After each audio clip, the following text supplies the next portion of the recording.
نماز اور اسلام لازم و ملزوم ہے۔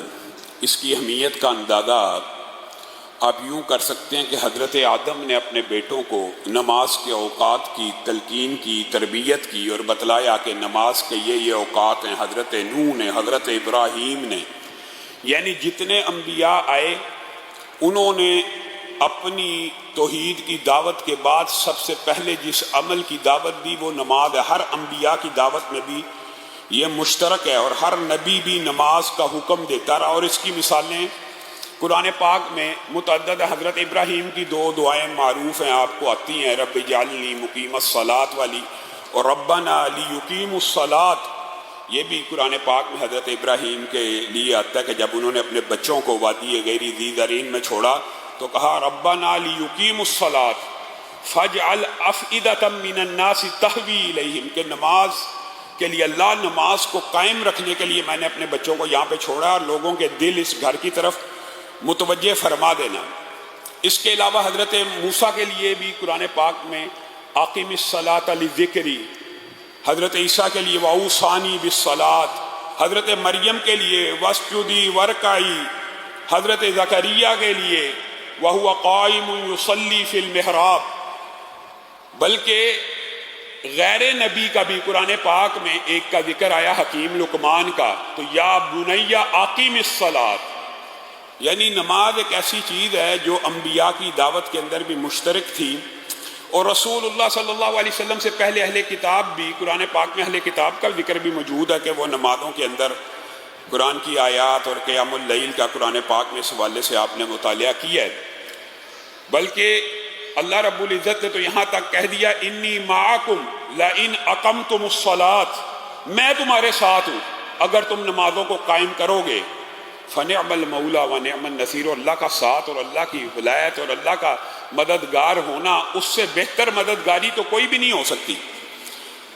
یہ ایک اتنی اہم عبادت ہے کہ اللہ رب العزت نے جب رسول اللہ صلی اللہ علیہ وسلم کو مبعوث فرمایا تو ان کو بھی جو پہلا حکم عمل کا کیا، یا ایھا المدثر قم فانذر وربک فکبر، پہلا حکم نماز کا، وما امروا الا لیعبدوا اللہ مخلصین لہ الدین حنفاء ویقیموا الصلاۃ۔ اور کس چیز کا حکم دیا گیا؟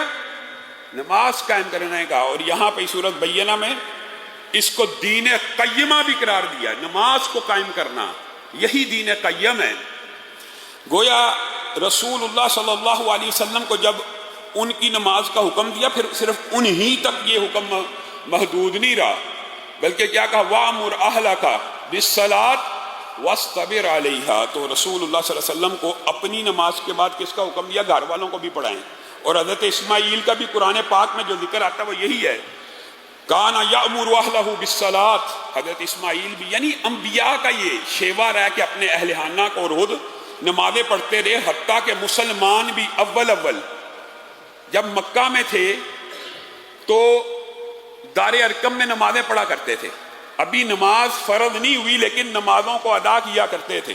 بعض لوگ یہ سمجھتے ہیں کہ نماز کی فرضیت کے بعد نماز کو ادا کیا جانے لگا، اس سے پہلے بھی نماز ہے تھی، موجود تھی، اور صحابہ پڑھا کرتے تھے۔ حتیٰ کہ حضرت موسیٰ کا جو واقعہ ہے وہ قریش مکہ کی زندگی کے ساتھ مطابقت رکھتا ہے کہ جب اللہ تعالیٰ نے فرعون کے ڈر سے ان کی قوم نمازوں سے گھبراتی تھی، اگر ہم باہر نکل کے نمازیں پڑھیں گے فرعون کے لشکری ہمیں ماریں گے، پیٹیں گے، تو اللہ تعالیٰ نے قرآن پاک میں کیا حکم بتایا ان کی قوم کے لیے کہ اپنے گھروں کو ہی قبلہ بنا لو، گھر کے اندر پڑھ لو، پڑھنی ضرور ہے۔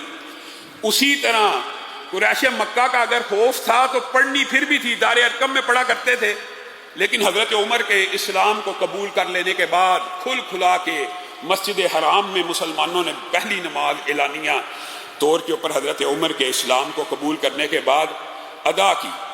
گویا نماز کا حکم آدم سے لے کر رسول اللہ صلی اللہ علیہ وسلم تک ہے۔ جس طرح کتب علیکم الصیام کا ذکر آتا ہے نا کہ آپ کی تسلی اور تشفی کے لیے، کما کتب علی الذین من قبلکم، کہ آپ سے پہلے بھی فرض تھا، اسی ہی طرح نمازیں بھی، ہر نماز تو ہر نبی کے لیے قرآن پاک میں اللہ کی عبادت کا ذکر موجود ہے۔ بلکہ بعض مفسرین نے تو انتہا کر دی ہے، کتنے خوبصورت نقطے بیان کیے ہیں، والشمس وضحاها والقمر اذا تلاها، یہ جو 11 قسمیں اللہ رب العزت اس صورت میں کھاتا ہے، 11 قسمیں کھانے کے بعد اللہ کیا کہتا ہے؟